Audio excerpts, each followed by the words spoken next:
when it's done? Yep. You should Okay, cool. start recording. If you have any problems, let us know. Okay. Looks like you're good to go. Awesome, thank you. All right, bad cable. That's good to know. Okay, well, timing's great. We're set to go, and it's 1:30 on the nose. We have a few guests here today, if you can't tell. People from the Econ Club, primarily, that were interested in Andrew's talk. I printed up his Vita, and I was going to look it over and use that as my introduction, but I think I can wing it pretty well, because I've known Andrew a long time, and he's a really impressive guy. Andrew took this class several years ago, probably talk about this. Went on to get his master's in econ at Wichita State after an undergraduate degree in math. Worked for the Federal Reserve in Richmond, Virginia, and also had this NASCAR-nomics, later racing-nomics, which caused a lot of interest in the field. And currently working for Rho AI, I'll let him talk about all that himself. But one of our most distinguished alumni, and we're really pleased to have him. I'll have you clap in just a minute, because I do want to make a couple of announcements. For Friday, the video has been posted, and your responsibility for Friday is to watch the video and be able to answer the questions that accompany that particular video on Dave Stetler from Fantasy Cruncher. We'll pick up with public financing of sports on Monday. Anyone interested after today's talk and meeting with Andrew a little bit more, let me know after class. We'll see if we can accommodate that for you. I'm going to go ahead and pass around a sign-in sheet too as we get going, so if everybody would do that, we would appreciate that as well. And then next Wednesday is Dave Meltzer again. He's going to Skype in, so be prepared. We've posted some information about the Conor-Khabib fight and the aftermath of that, and so there's a lot of cool stuff. We should have plenty of things to talk about with Dave, but today we should have plenty of cool things to talk about with Andrew. And as I mentioned, you know, one of our sharpest students to ever take sports econ. I can't take too much credit for what he's done since, but I think maybe it started some interest, and I think you could get some really great back and forth with Andrew about opportunities in the sports and analytics industry. So we're hoping to have some really good questions today, in addition to a great presentation. So please join me in welcoming our speaker.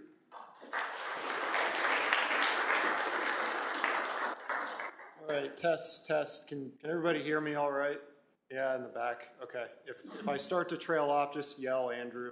I'm not going to be offended if you yell out my name. Yeah, so thank you for that introduction, Dr. Keister. Let me make sure I understand how to navigate everything. Okay, so yeah, Dr. Keister kind of gave all the high points on, you know, what my last dozen years or so have been like. Math and econ degrees, research assistant at the Fed.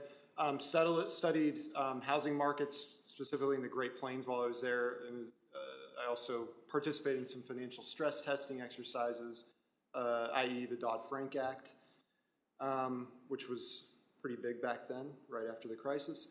Then did the racing-nomics stuff. That was a quantitative-driven research of NASCAR and the auto industry as a whole, consulted with a lot of racing organizations on their business models. In the last 5 years, I've been with Rho AI. Formerly, it was called Rho. I started out as an analyst.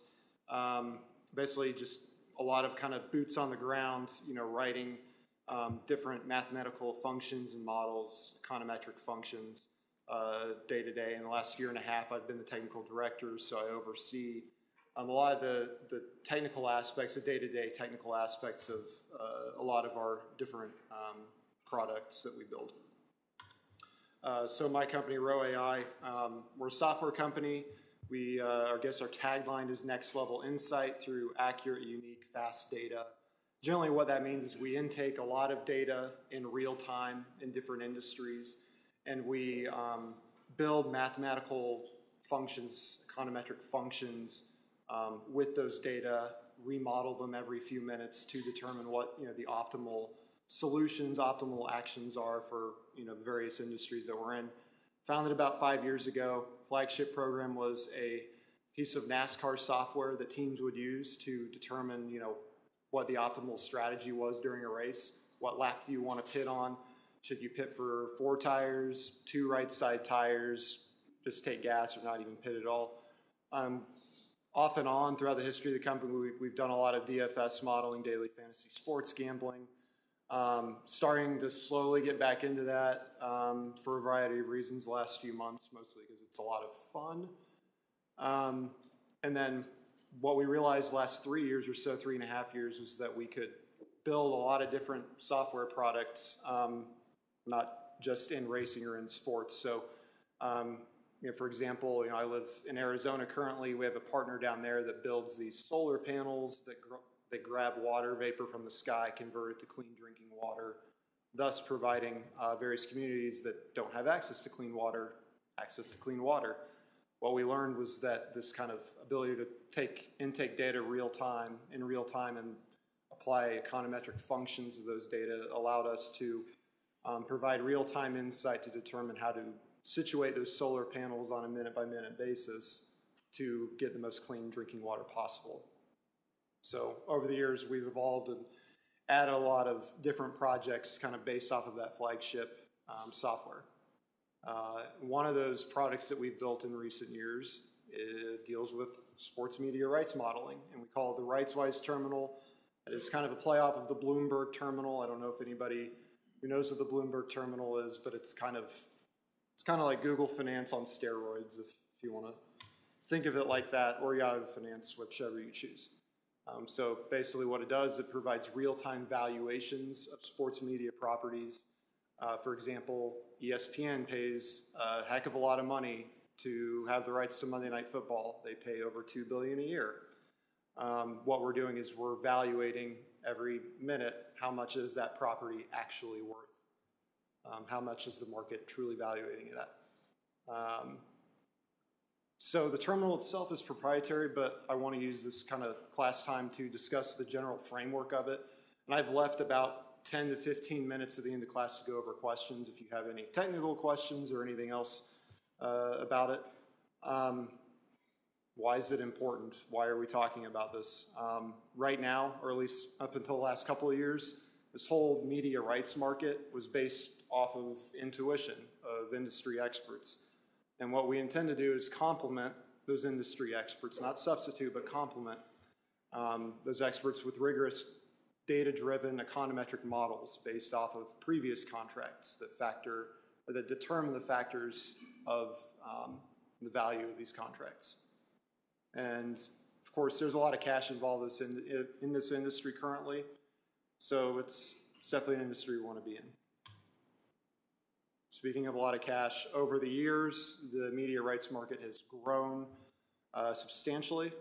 In 1998, the whole market, which is across about 21 major sports series, only looking at national contracts on television, was about $5 billion. Currently, it's over $15 billion, and that's adjusted for inflation. And you can see it's been a steady increase for several years, and then there was a sharp uptick there about 5 or 6 years ago. Went from about 9 or 10 billion to about 13 billion annually. So what's driving this increase? Well, it's economic factors, as you would expect, stuff you learn in Introduction to Macro and Micro, Econ 110 and 120. One example of the sharp increase in the market, the Big 12, which is Kansas State's conference, paid less than 50 million, or earned less than 50 million from ESPN, ABC, and Fox over 20 years ago for the rights to show football and men's basketball games in the Big 12. Now it's well over 200 million, and that's actually on the smaller side of a lot of college conferences to give you an idea of just how much this market's grown. So why has it grown? Well, the demand curve has shifted right, not upward, but right. If you look on the demand curve, the aggregated demand curve on the bottom right, all the contracts that have been drawn over the last 5 or 6 years, their trend line is in blue, and all the contracts from the previous 20 years before then, their trend line is in black. And so you can see there's a very clear rightward shift. 3 primary reasons that follow the law of demand for the shift. One is income has increased. The buyers, ESPN, Fox Sports, their income has increased steadily, and we'll illustrate that momentarily. Change in taste and preferences. We live in a society now where you can get a lot of content at the click of a button, right? People have Netflix, Hulu, all that good stuff. Sporting events are live. They lose a lot of value once they conclude. They're unpredictable, and it's still appointment television, meaning people will actually sit down and make plans to watch a football or baseball or basketball game that's important to them. So change in taste and preferences, and then the number of buyers has increased over the last 5 or 6 years. You used to only be the major free television networks plus ESPN bidding on these rights. Now you have Fox Sports 1 and NBC Sports Network. So you have an increase in the number of buyers. You can see here what's driving this increase, the increase in income for buyers. You can see the subscription revenue for ESPN in green and Fox Sports in red, how it has grown substantially over the years, and this is actually in spite of ESPN and to a lesser degree Fox losing a lot of households that actually have access to their networks. So I think that is a pretty good illustration. So what we want to do, what problem are we trying to solve? Well, we want to understand and determine what the market value of these different contracts are. And not all contracts are created equally, right? Like that demand curve that I showed you, you can't just go to a Q and go to a P on that chart and say this is how much my, this is how much my contract should be. These individual contracts are they're not one size fits all. There are a lot of other factors that determine the value. So it's very difficult to estimate demand of each contract with just the P and the Q. So I incorporate hedonic regression modeling to find out the actual values of these contracts. And we won't get into a lot of that technical econometric stuff about that, but we will kind of approach it from kind of a 30,000 foot view. And that helps us to approach demand at the margins, right? That's one thing you learn in your econ classes is thinking and analyzing at the margins. And that's what I do for a living. That's what this model does. It treats each feature of a contract. So what sport, what the television ratings for that particular sport are, for example, treats those independent from other elements. And theoretically, when you add those elements together, you get the sum of the contract price. So you add those marginal prices, and you get the total contract price. So I list a very simple function there at the bottom. Annual price of the contract is just a function of local and environmental effects. Environment might be the stock market, how well is the economy doing. Local might be how popular is your sports series. So 30,000 foot view, that's kind of the function we use to build the framework to this terminal. Well, to build the terminal, to build the model, we have to actually gather data. We want to first gather data on the networks. They are the buyers in this market. They buy sports media rights from sports series. ESPN purchases the right to air NFL and NBA games, for example. NBC Sports Network purchases the rights to air NASCAR races, and NBC purchases Notre Dame games. Recently, streaming has become a new element in contracts, and we'll touch on that toward the end of this talk. So what we do is we examine the reach, how many people have access to these networks, and how much they're paying for these networks over the last 25 years. And from that, we can infer how much subscription revenue every network is getting, because that's just the number of people who have it multiplied by how much they're paying for it. Gather a lot of data points, well over 1,000, accrued from over 500 sources, actually a little under 500 sources, excuse me.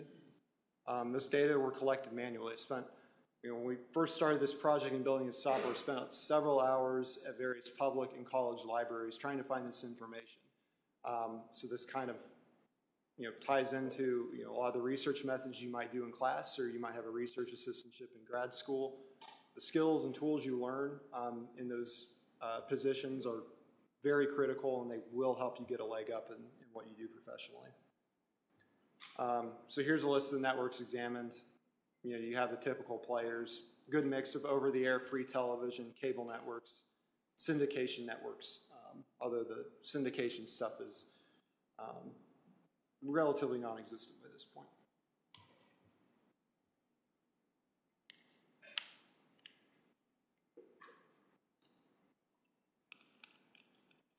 So just to provide a couple illustrations, examining the reach of these networks, as I talked earlier, see ESPN in the green line. they are losing, they are losing the number of households who have actual ESPN. They peaked there around 2011. Now they only have about 85 million households, whereas you see in the black line, there's almost 125 million households who have television, period. And then you see Fox Sports in there.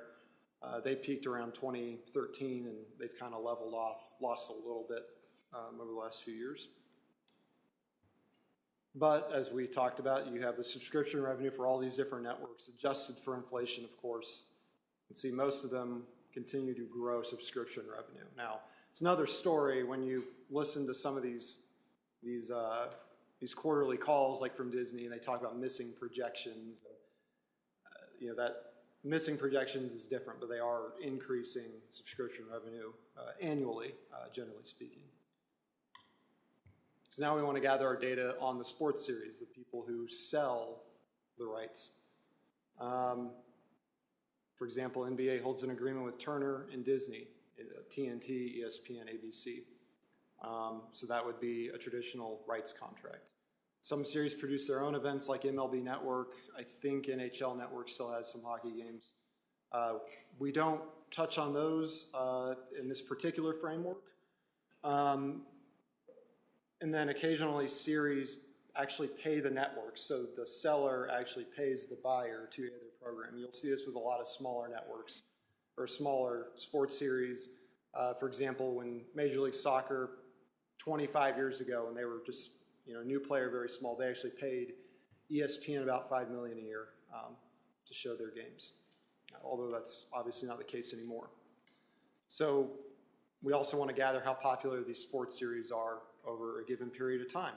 To do that, television ratings are one good measurement, but there's a lot of exogenous or external factors in television ratings. Time of day, when the game is shown, what day of the week. Just getting general interest is important to evaluate what the value of a contract is. So we created an interest index based off of Google Trends data. Again, very non-trivial process. I'm going to speak about it here for a minute. But it allows us to say that Series Y has X times greater or lesser interest in Series Z at a given period of time. So I think that's really cool. I like to share that information publicly on occasion. It's a good water cooler talk. So if you ever go to Google Trends, I think it's google.com/trends, you can look at the web interest or different types of interest for different topics, namely in this example, the NFL and MLB. And you can see how the NFL has grown over the last probably decade pretty consistently, 8 years, although it's leveled off some of the last couple of years. And it's very seasonal, right? During season, you're going to have more interest than during the off season. So we have to clean all this data. We scrape the data. We do an automated poll every week for each topic. And what we measure is the number of queries expressed as a share of overall queries through Google. And Google's like obviously the dominant player in terms of the internet search market. So we think that's a pretty good proxy. The greatest share is normalized to 100. The others are scaled from 0 to 100. And I kind of go through the technical aspects of how we map that and how we're able to compare across 54 networks and across time. And we can talk about that later if you'd like. But to give an example of, I did a poll last week. For this class, I want to look at a chart of the interest index for the 5 major college conferences as of last week. You can see the SEC is at the top, which makes sense. They have their own network. They have a very prime slot on free television on CBS with their game of the week for football. And then, ESPN, given their relationship with the SEC network, likes to do a lot to promote their coverage. Whereas you have the Big 12, which is very regional, does not have a specific time slot, for their college football or college basketball programs. On a national basis, it's the lowest. And the same thing goes with the Pacific 12 Conference. Very regional, Pacific Coast, a little bit in the Mountain West. Their Pac-12 network really has no reach beyond the Mountain West. So Very intuitive here. Another intuitive chart is the interest in kind of the the top sports series. According to Google, of course, see the NFL at the top, the NBA has grown quite a bit over the last 4 years since the last time. We did a really intense analysis on this. MLB's grown a little. You have the other semi-major series there, kind of all trading places back and forth. It's really interesting stuff here. And then, taking stock of 54 major series. We can share this later. It's just what the index is as of last week and the compound annual growth rate over the last decade for each one. So pretty cool stuff there. Again, putting this stuff together is not trivial. So when you're a research assistant or doing anything research related, this stuff translates very well professionally. If you can do that right and pay attention to the details, you can do some really interesting and cool things with this stuff. Finally, gathering the last bit of data is the contracts themselves. How much are they, how much did a network pay for them? So we get, over 220 contracts across 20 plus sports series over the last 2.5 decades. And we get 16 quantifiable characteristics for each contract. And those characteristics or factors are listed here. We'll touch on those. Contract date, when the contract was signed, or the average TV ratings for the previous contract, number of overnight hours, primetime hours, were streaming rights included,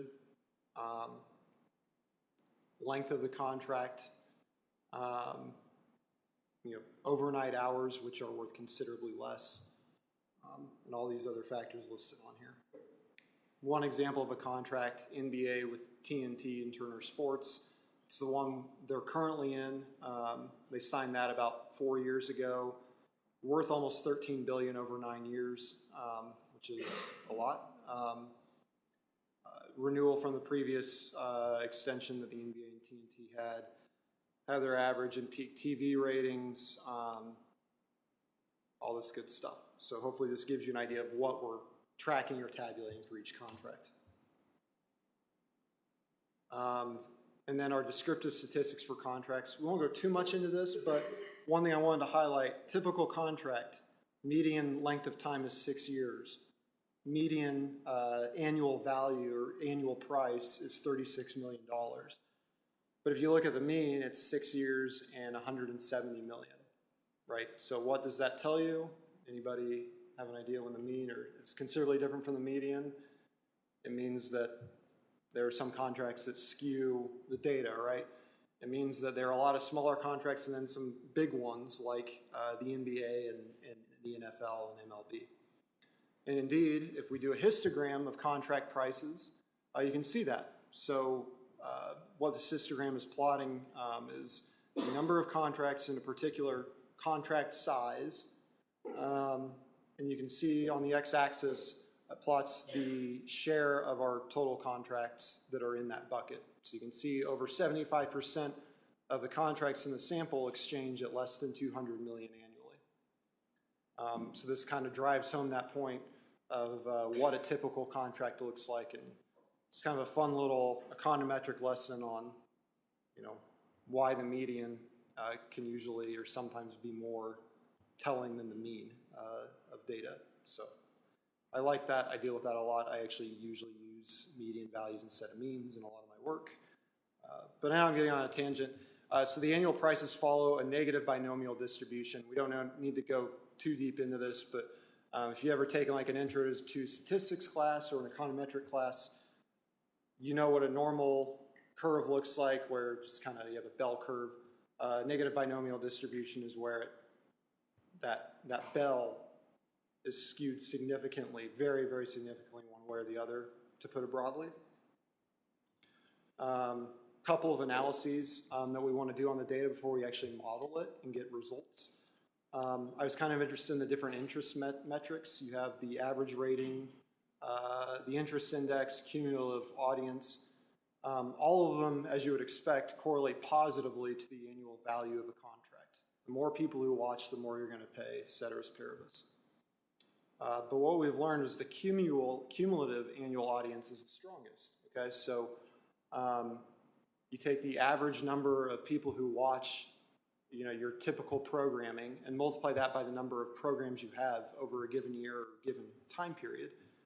That's the strongest, and what that tells us is that it's not only influenced by the number of people who watch, but the number of hours you get. And that's why something, for example, like NASCAR, which is not as popular as it was 10, 15, 20 years ago, that's why they still command fairly large contracts, because they have programming on NBC Sports Network from pretty much Friday morning until Sunday night. And while those ratings are not the best, it's just very consistent. NBC can throw up, you know, cheap coverage, cheap programming, and get a decent return on it. So there's a lot of value to that. And the data bore that out here, as well as the interest index with Google. You can see that's the second best after the cumulative audience. It's very tight, which is why when people talk about average ratings, although there's value to it, there are potentially better metrics to evaluate that.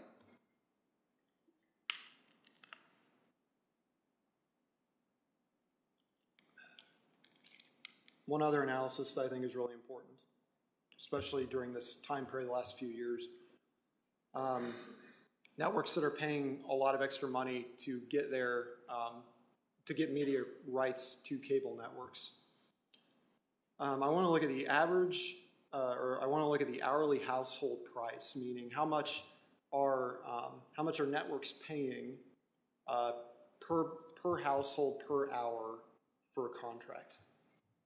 What I learned for contracts that air most of their property on cable, like ESPN, Fox Sports 1, 2, all that, they're paying a lot more per person or per household per hour over time in the blue line compared to just straight up free television on CBS or ABC, which has been relatively flat, kind of down over the last 25 years.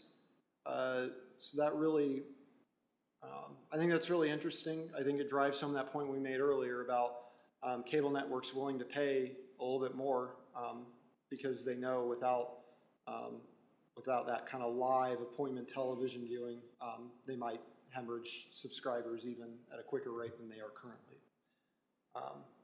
And this also bores itself out in the modeling as well. So the model itself, I want to talk more about the theoretical side of it than the technical side. Of course, as we mentioned earlier, trying to model the annual price of a contract, it's a function of local and environmental aspects.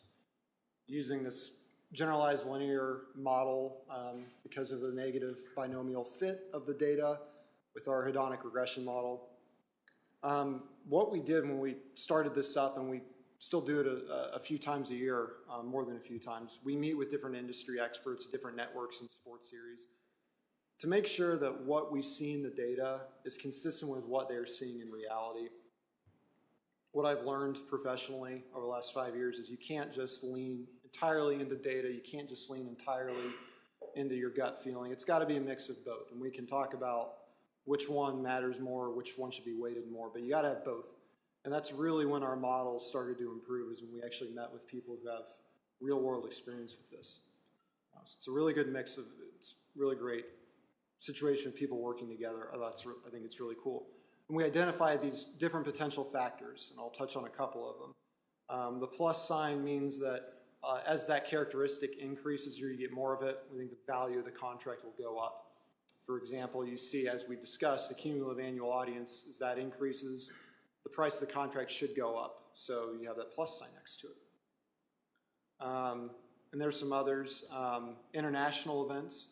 So like the Australian Open for tennis, which ESPN purchases the rights to, all else being equal, the value of that contract is less because it airs overnight for the most part. Even though it's entertaining stuff, people aren't going to wait up until 2 or 3 in the morning to watch, generally speaking. More economic growth or better economic growth, higher price of the contract, lower TV ratings, lower contract, all else being equal, of course. Really interesting one is the length of the contract. As that increases, the value of the contract increases as well. And I think there's a potential peace of mind that both the series and the networks have. They can strike a deal like the ESPN SEC deal where the SEC network, I think, is on for at least another 12 to 15 years, maybe more. That gives both of those folks the peace of mind. They don't have to worry about it for a while, regardless of what's going on environmentally outside of that contract, theoretically speaking. So here are the quantitative results. We're not going to talk too much about these numbers, but you can see if you've ever done regression modeling, every factor is significant at the 5% level. Most of them are significant at the 0.1% model, 0.1% level. But of course, quantitative results don't mean anything if you can't explain them. So we actually have to analyze the results, and that's something that you will learn whenever you work on different research in undergrad and graduate programs.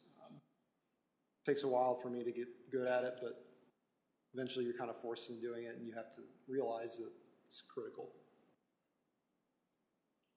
Most importantly, the model holds well to industry experts' beliefs, which is good. That enhances the credibility of the model, gets people actually interested and asking good questions. Some notable effects. If a network can get streaming rights to show these games on, say, ESPN Plus or Fox Sports Go or NBC Gold, the contract, all else being equal, is about 30% greater. It's a pretty big markup. Contracts which emphasize free television, i.e., or e.g. CBS, NBC, those are priced about 20% less, ceteris paribus. College conferences gather a little bit less than kind of the big four sports series. Cumulative TV audience, to put a number on it, if that increases by 10%, you can expect the annual price to be about 5% greater, adjusted for inflation. Not shocking, but a good economy associates with stronger annual prices. As we touched on earlier, longer-term deals associate with an annual price premium. So using these predicted values, predicted results, or market values for these different contracts, we estimate the size of the sports industry market in red compared to what it actually is in black. You can see it's a decent fit. We kind of capture mostly that steady increase for the first 10 years. We did capture that sharp increase over 13 and 14, and now we have that increase over the last few years in terms of the annual price of these contracts. So the conclusions, I think one thing I want to touch on, we've learned kind of over the years, not just with RightsWise, but with the stuff we do in NASCAR, the stuff we do with solar panels, is there are shortcomings in the model. I like emphasizing this stuff because I come from a very mathematical, data-driven background, and I've just learned over the years that you can't just solely rely on that. We don't capture all the nuances of these contracts. Like a good example would be, say, Monday Night Football. ESPN pays a lot of money for that, but not just for the games, but for a lot of the indirect values. They're probably going to have more people watching SportsCenter after the game. They're probably going to have more people watching whatever pregame show they have at like 3 in the afternoon on a Monday, which I guess I watched a lot of when I was in college, but now that I work at 3 in the afternoon, I don't. But so we don't capture those nuanced effects. And one thing that we've gotten really good at, as you meet with these experts, we come up with a really great baseline estimation, and then we get their feedback from them. They say, okay, this is worth X number of dollars. It should probably be worth about X minus 1.5 million because of so-and-so and so-and-so. So this is a really great baseline model. But again, small sample size, less than 250 contracts, but it's been growing, and it's the biggest of this database that we know of. It assumes a television-only universe with one section of time. While we do capture that the rights to streaming, I think those are going to be more nuanced, especially in this kind of upcoming round of new renewals and contracts over the next 3 to 7 or 8 years. I hear a lot the markets might be overheated. Why is that? A few reasons, few theories. Buyers might be misjudging the magnitude of that shift in demand that we spoke of, and maybe not accurately capturing the price elasticity of demand for their networks. For example, There could be a point where, ESPN's subscription revenue continues to grow, but it grows at a decreasing rate or even shrinks because they are not realizing that as they increase the price of their network, more and more people stop buying the rights to have it or have access to it. One thing we've learned historically, sellers giving away rights not accounted for in the model. I think that sharp increase in the market in 13 and 14, there was a lot of new things that people were not aware of in the years. I mean, I remember in 2002 watching baseball games for free and legally on the internet.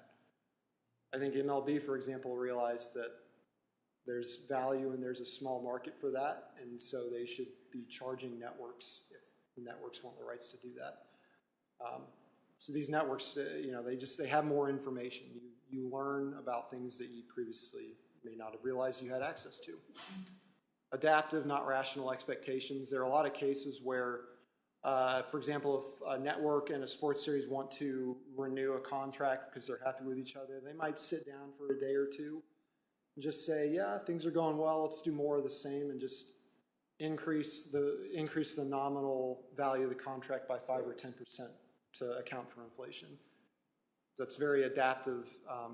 It's very adaptive behavior, and that's kind of what we want to do. We want to incorporate more rationality into it.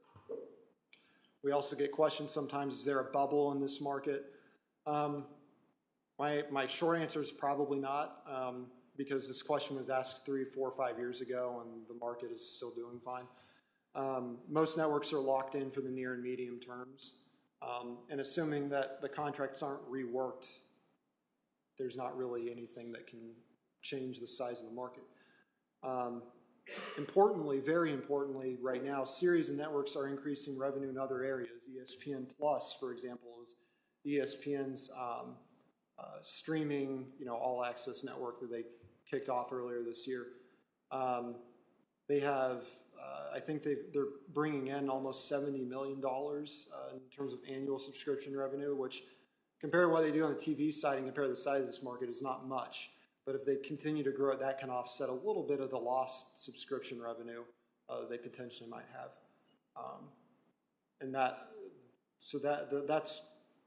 So while this market, speaking broadly, the sports media market probably isn't going to struggle because there are other revenue streams that they're trying to grow. Speaking very narrowly, the classic linear television rights market, yeah, that might struggle a little bit. And the next inflection point is going to be college conference renewals over the next 2 to 5 years. That's going to be really interesting because last time we had this 6, 7 years ago, you had schools changing conferences, a lot of uncertainty. So I'm going to be very curious to see if that's going to happen again. And then, so just kind of a couple of appendices. So if you're interested, there's a really good Fed paper on nowcasting using Google Trends data, nowcasting unemployment, which I think is really fascinating. Some in-depth articles on rights fees for college conferences, e.g. the Big 12, there's a good article there. And then I know that we talked about Fox's commentary. I've spoken about with Dr. Keister in the past on their commentary on the potential bubble in the sports media market. So that's kind of all I had scheduled to talk about formally. I want to know what kind of questions you guys had, because I wanted to try to just provide a broad overview and then let you guys ask detailed questions about whatever. So are there any questions? Yeah.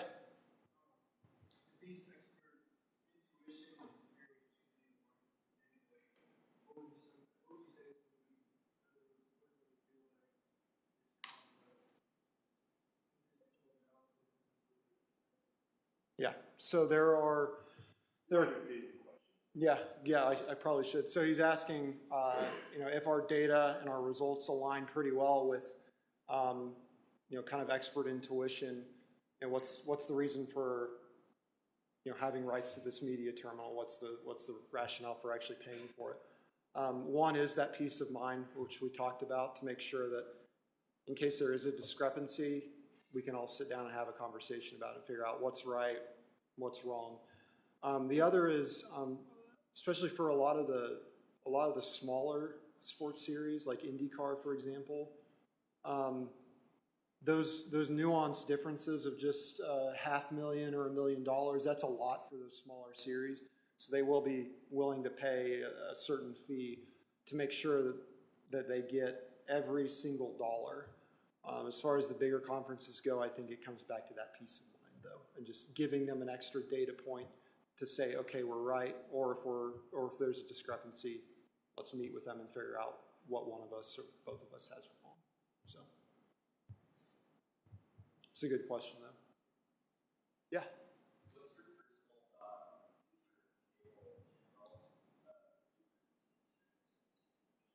Yeah. So I think that a lot of the cable networks are actually doing a reasonably good job at stemming a lot of the loss of households, as we kind of saw here with ESPN and Fox Sports. If they didn't have live sports on there, I would be really concerned, I would have estimated them being at like 60 million right now. So we talk about the future. They're going to be more and more willing to pay for these live sports media properties. All else being equal, of course. Not all else is equal, so we'll have to see what the actual value of those upcoming contracts will be. And then I think they've done a reasonably good job of transitioning. I look at ESPN Plus. They found a pretty good niche market where you don't have all the big time sports on there, but I know that some MLS teams air most of their regional games on ESPN Plus. ESPN has recently purchased a lot of the regional networks from Fox, and that kind of gives them a lot of additional content to put on the ESPN Plus. So I think, very generally speaking, although cable is, I don't want to say dying, I think that's a really strong term, although it's very, very much struggling, I think a lot of the cable networks have done a pretty good job of finding other outlets to compensate for a struggling industry. What do you think? What did you have in mind?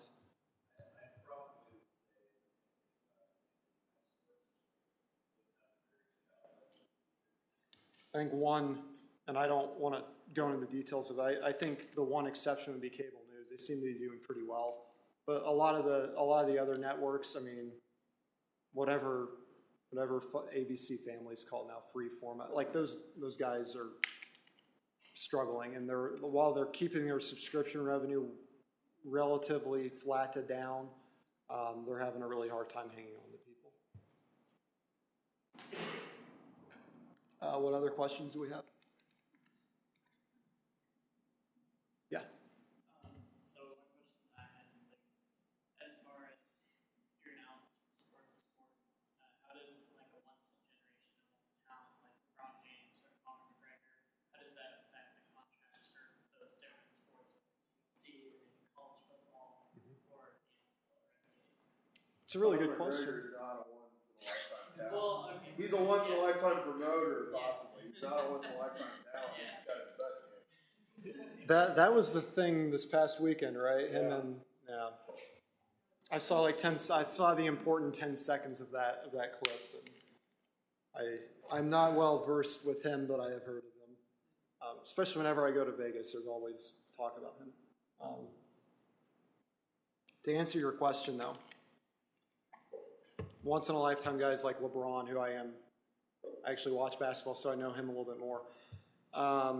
Or watch him a little bit more. I don't actually know him. That's ridiculous. I think that if we go to let's look at the interest chart here. The NBA is as popular as it's ever been, according to this metric. I think he has a big reason for that, and I think that while we don't explicitly capture once in a lifetime folks like in the model, I think a lot of that's baked into a lot of the metrics and a lot of the data that we look at. I think one thing, I can comment on something I'm very experienced with in NASCAR. They've had all of their stars retire in recent years. Dale Earnhardt Jr., Jeff Gordon, Tony Stewart, all those guys. And the way that's played out is just through, not over time, but very immediately, like lower television ratings, slightly lower Google Trends interest. So, you know, this is something where, this is a good example of where I would sit down with somebody like, say, the NBA and say, you know, what do you think about this? You know, we know the NBA is growing at this exponential rate right now. What's your opinion on it? Do you think it's mostly LeBron, or do you think it has more to do with just, you know, the sports series itself? And then we can kind of go from there. Yeah, it's a really good question. We don't directly capture that, but it's something we definitely want to consider. If we had more data, I would absolutely want to put something like that in the model, though, for sure. I'm going to follow up on that, the question's okay, because someone asked me here about the lack of drama in the NBA right now with the Warriors. And it looks like, you know, we don't want to make a statistical error here and assume causality where it's not, but that at least in the short run, that's not been a problem. But there's, you know, there does seem to be a lack of suspense about who's going to win the league. I assume eventually that may kill the goose that laid the golden egg a little bit, but it may take a few years. And then second question, I guess, I know we're really close on time, so we have about 5 minutes. HBO just dropped boxing after 40 years. Yeah. What would you have advised? If that was your job, tell HBO what to do, what would you have said? I would have been, that's tough because you have to evaluate it objectively, in a very biased It's very way. upsetting to me. Yeah, me too. Like I grew up, my dad was really big into HBO boxing, but anyway, very objectively speaking, I'm not privy to whatever deal they were doing with boxing. I would suggest, first thing I want to do is look at how many people are watching from one year or one event on HBO to the next, and kind of determine what their return on investment is. I think there is value into, and we can see this in the data. There's value to incumbency. I mean, if you stick with a partnership for a long time, it really pays off for both sides. I think that's going to really hurt boxing because they're not on HBO. And I think anybody who's over probably the age of 40 or 50, they're not going to be happy about that. And then I think for HBO, they probably have less to lose. And it's probably more of a move to transition to more of the kind of the entertainment original series that they have.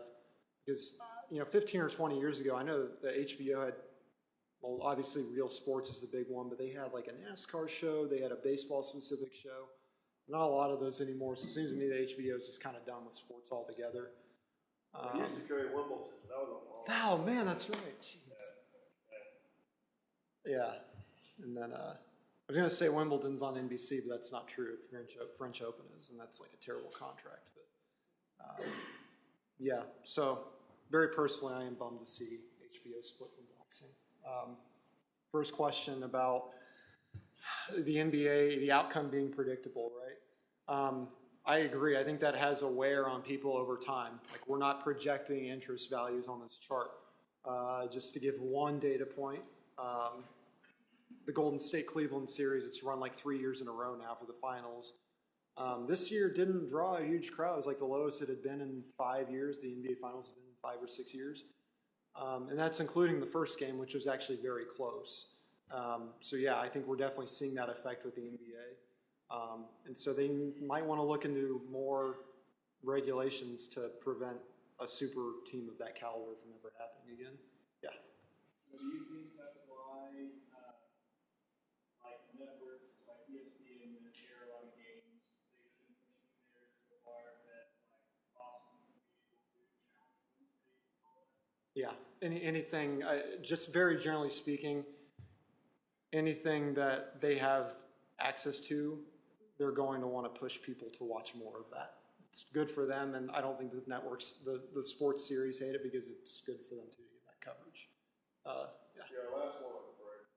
So why do you think like NASCAR over the last 10 years interest is really strong against, let's say, the NFL, the NBA? Mm-hmm.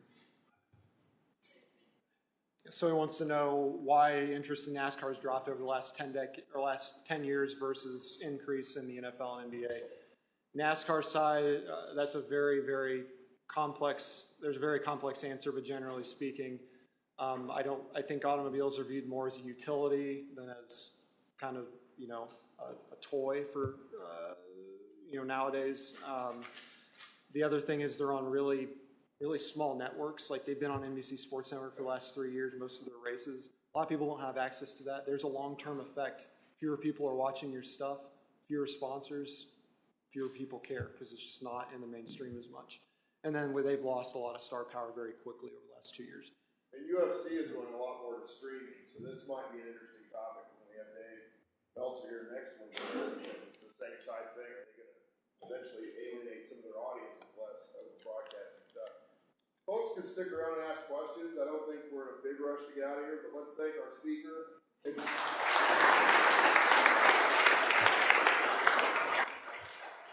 you're interested in the 5 o'clock meeting, let me know on your way out. Otherwise, we'll see everybody Monday. Friday's a good chance for your group to get together, figure stuff out. There won't be an official meeting.